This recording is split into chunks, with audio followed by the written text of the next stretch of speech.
You are welcome to T-Ben Math class. In today's lesson, we're going to look at quadratic functions. Specifically, we're going to learn nature of roots. In one of our previous lessons, we looked at how to prove the almighty formula by the method of completing the square. And this was obtained. Why are we bringing this one today? There is a part of it that helps us to determine the nature of the roots of a quadratic equation. And that part is the expression in the square root, which has been written here. So when we pick b² minus 4ac, it is called the discriminant.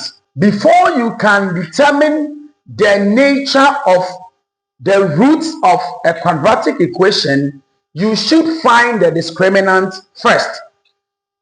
Note the following. There are four ways in which the roots of a quadratic equation can be described. One, if the discriminant, that is b² minus 4ac, is greater than or equal to 0, the roots are real.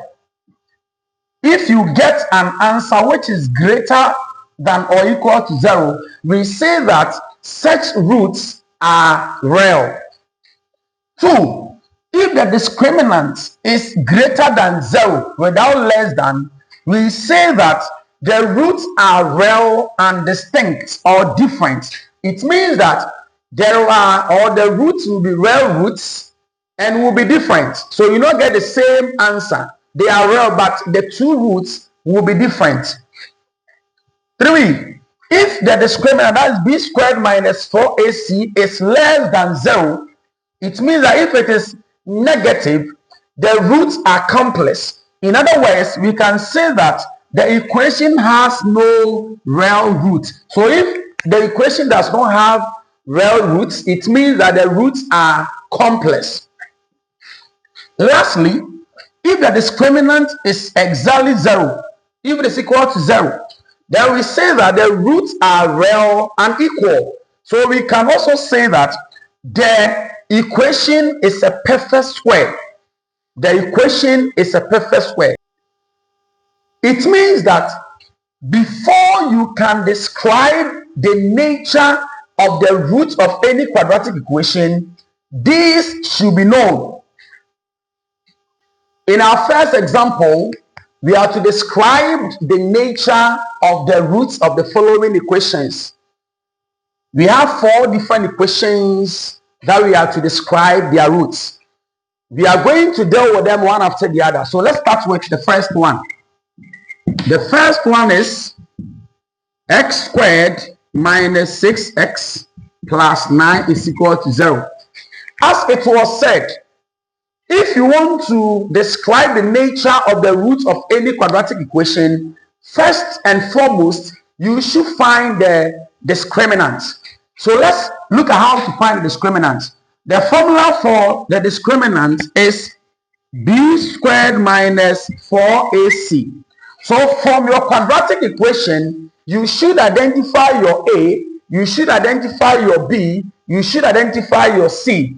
The a is the coefficient of the x². In this case, our a is equal to 1. Now the b is the coefficient of the x, and that one is -6. So our b is equal to -6. And our c is the constant. So here our c is 9. So by substitution, b² minus 4ac will be equal to, in place of b, we are going to write -6 there. So we are going to have -6² minus 4 multiplying, what do we have? A by c. A is 1, c is 9. So it will be 1 by 9. So by simplification, -6² will be 36. Minus multiplying 4 by 1 by 9 will also be 36. By Subtracting this from this, the answer will be 0. It was stated in one of the ways in which the roots of any equation is described that when b² minus 4ac is equal to 0, it means that such roots are real and equal. So we can say that therefore the equation has two real and equal roots. In other words, we can say that the equation is a perfect square.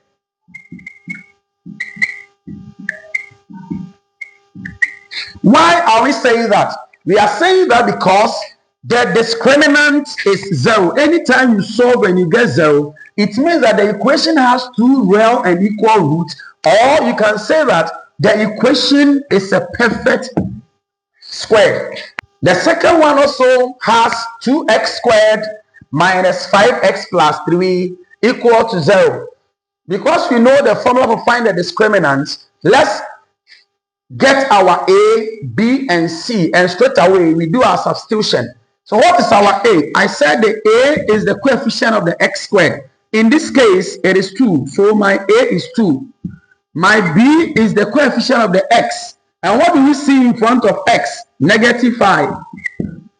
And our c, that is the constant term, is 3. So in the formula for finding the discriminants, we will do our substitution. So b² minus 4ac will be equal to, now what is my b? The b is -5, so it will be -5² minus 4 multiplying, what is my a? A is 2 times, what is my c? 3. So we are going to have -5², which is 25, minus multiplying 4 by 2 by 3, you are going to have 24. The difference will be 1. So in this case, we've seen that our discriminant, that is b² minus 4ac, is equal to 1.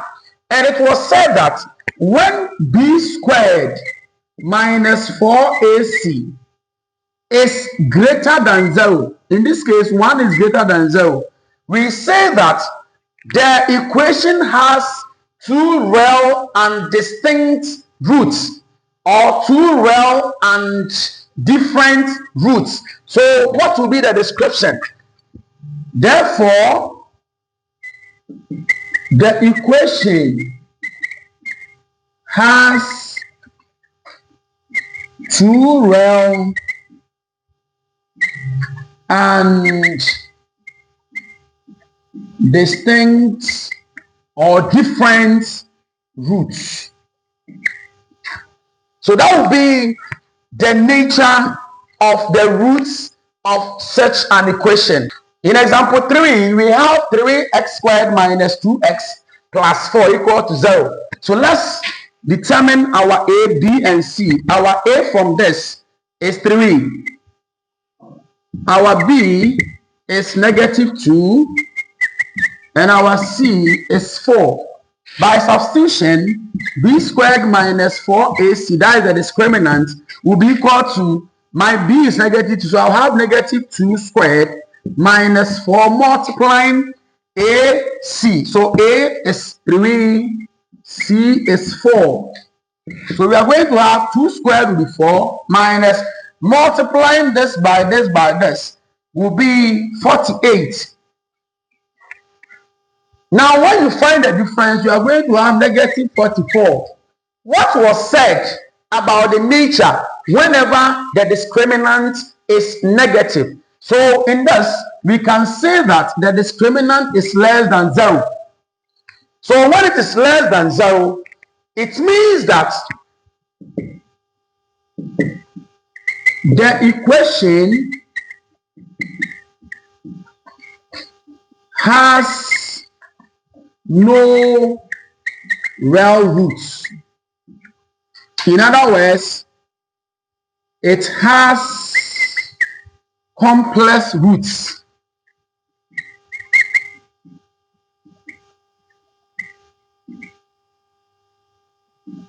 So this will be the answer for the example 3 or the question 3. In example 4, our A is 1. Our B is the coefficient of the x, so -6. And our C is 4.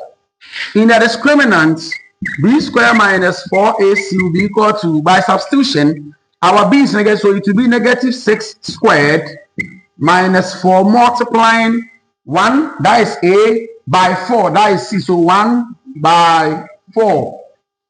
Squaring this will be 36 minus multiplying the 3 here will be 16. So the difference will be 20. What are we seeing here? We are seeing that the discriminant is positive. In other words, it is greater than 0. And what was said about such a discriminant? If we get a discriminant that is greater than 0, we say that the equation has two real and distinct roots.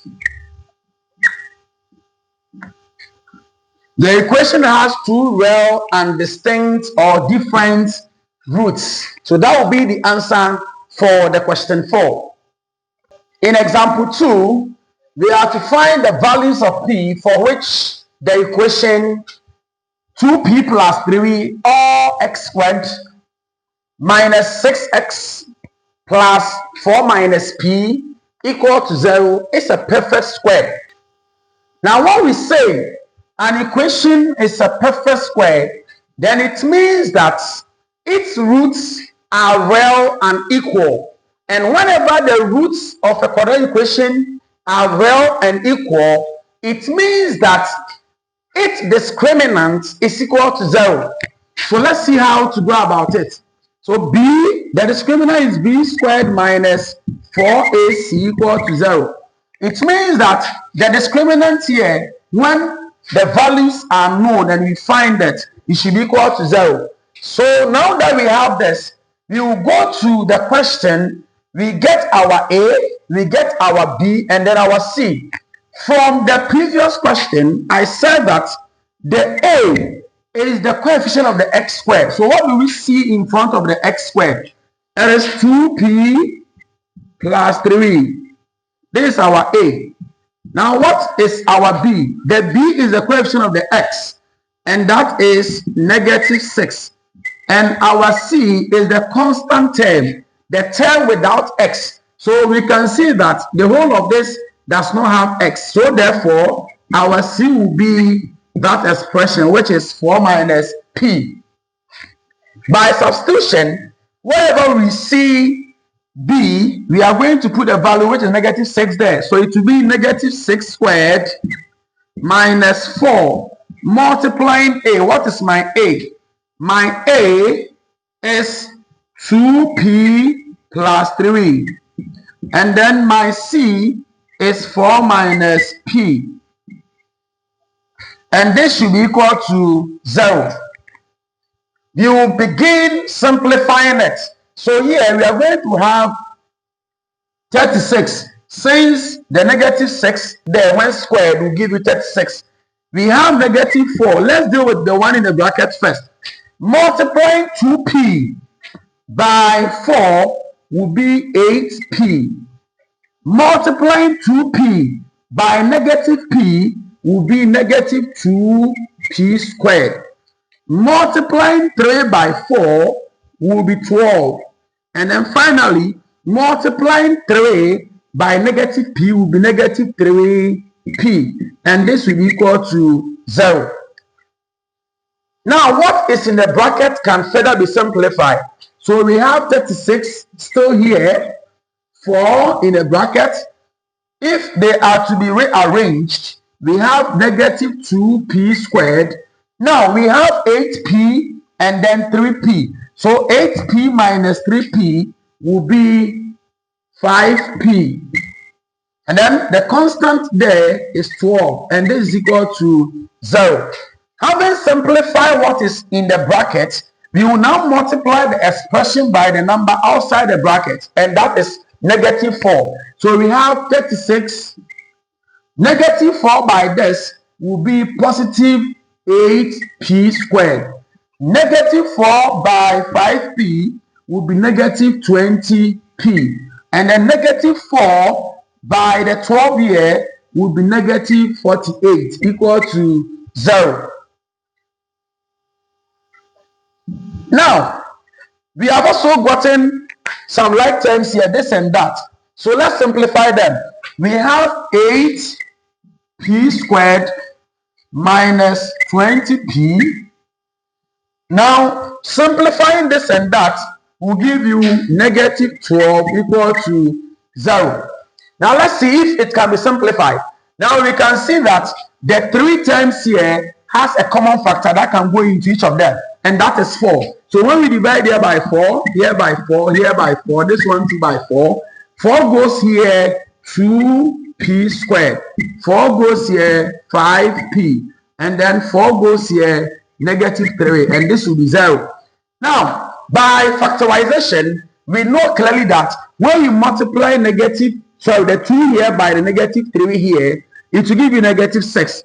The 2 factors which when multiplied will give you negative 6, added will give you negative 5, are negative 6 and 1. So it means that we will have 2p squared minus 6p plus p minus 3 equal to 0. So in place of the 5, we have negative 6p plus p. By the method of grouping, we will have this and that. So what will be the common factor here? The common factor will be 2p. Now when 2p is out, here will be left with p, here will be left with 3. And then the common factor here will be 1. So we will have p minus 3 equal to 0. Now we will have 2p plus 1 in the bracket. Then one of these will be written p minus 3 equal to 0. It means that the expression here alone is equal to 0. This one too is equal to 0. So 2p plus 1 is equal to 0. Or p minus 3 is equal to 0. By solving for p, you have 2p is equal to negative 1 here by 2, here by 2. So when 2 cancels 2, my p is equal to negative half. And then also here, my p will be equal to 3. It means that, therefore, the possible values of p are negative half and 3. Before today's lesson is brought to a closure, I would like to give you trial questions. The questions are on the board.